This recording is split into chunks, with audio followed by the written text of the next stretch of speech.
Imagine a world without Marvel Comics as we know it. No Avengers, no X-Men, no sprawling multiverse of heroes. Because before all of them, there was one team that changed everything.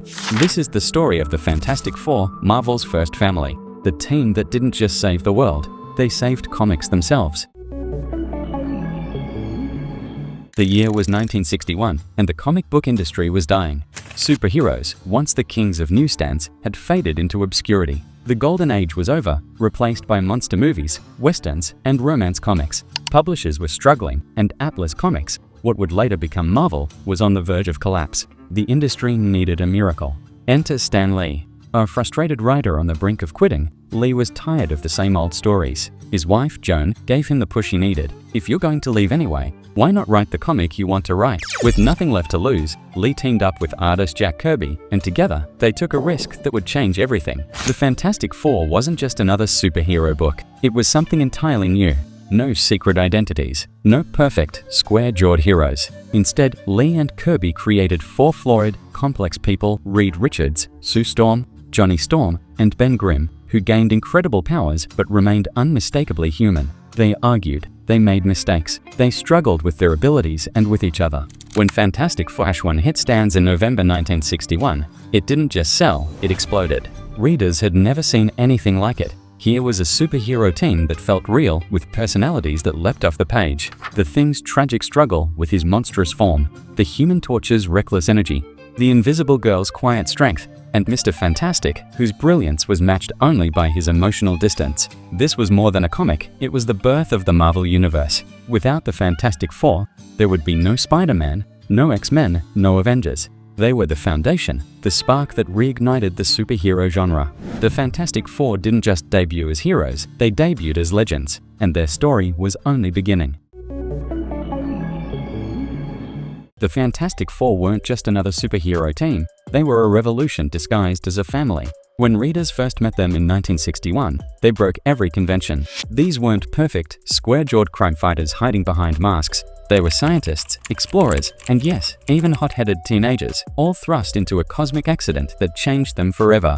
Reed Richards was the brilliant but distant leader, a man who could solve any equation except the one that mattered most: how to balance his genius with his humanity. Sue Storm started as the Invisible Girl, often sidelined, but her journey would prove she was always the team's emotional core, the glue holding them together, even when the world was falling apart. Johnny Storm wasn't just the Human Torch, he was youth and fire incarnate, reckless and vibrant, the spark that kept the team alive. And Ben Grimm, the Thing, was the heart of the Fantastic Four, a man trapped in a monstrous form, whose tragedy made him the most human of them all. This was the magic of the Fantastic Four. They weren't just a team, they were a family. They fought like siblings, loved like parents, and bled like warriors. And in doing so, they set the template for every Marvel hero that followed.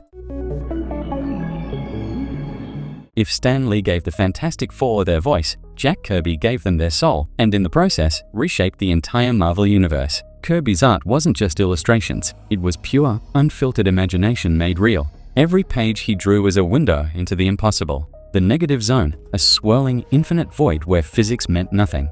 The Watcher, a cosmic observer bound by solemn duty, silently judging humanity. The Inhumans, a hidden race of godlike beings, living in the shadows of Earth. And then, the greatest creation of all, Galactus. Not just a villain, but a force of nature, a devourer of worlds, so vast and terrifying that even the heroes had no hope of defeating him, only surviving him. And at Galactus' side, the Silver Surfer, a tragic herald, a fallen angel, whose redemption arc would become one of Marvel's most enduring myths. Kirby didn't just draw these concepts, he breathed life into them, making them feel as real as the stars in the sky. But no Kirby creation loomed larger than Dr. Doom, a dictator, a sorcerer, a scientist, and above all, a man consumed by pride. Doom wasn't just Reed Richards' enemy, he was his dark reflection, the nightmare version of what Reed could become if he ever lost his way. Their battles weren't just fights, they were clashes of ideology, of ego, of destiny itself. Kirby's work on the Fantastic Four didn't just define the team, it defined Marvel. Every cosmic epic, every godlike threat, every hero who ever stared into the abyss and refused to blink, they all owe their existence to what Kirby built here. The Fantastic Four wasn't just a comic, it was a universe waiting to happen. The Fantastic Four's legacy is written in both triumph and heartbreak, a story where every victory came with a cost. They didn't just battle supervillains, They faced the kind of losses that would have shattered lesser heroes. The death of the original Human Torch, a sacrifice that haunted Johnny Storm for years.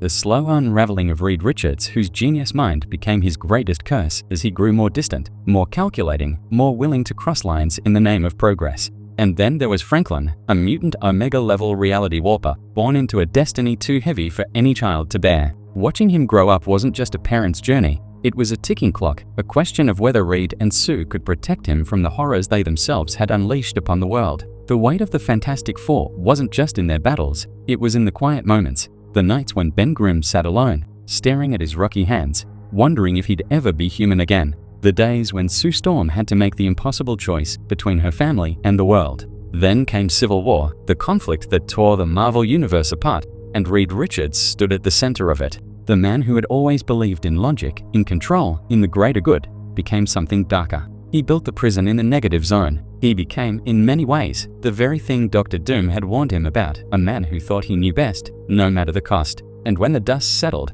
the Fantastic Four were left broken, their reputation scarred, their family fractured. But the greatest tragedy came in 2015, when Marvel, the very universe they had helped create, erased them. The Fantastic Four were disbanded, their comic cancelled, their legacy quietly shelved. Fans were furious. How could Marvel abandon its first family? Was this the end of their story? Or was it just another trial, another cosmic test, waiting for the moment they'd rise again?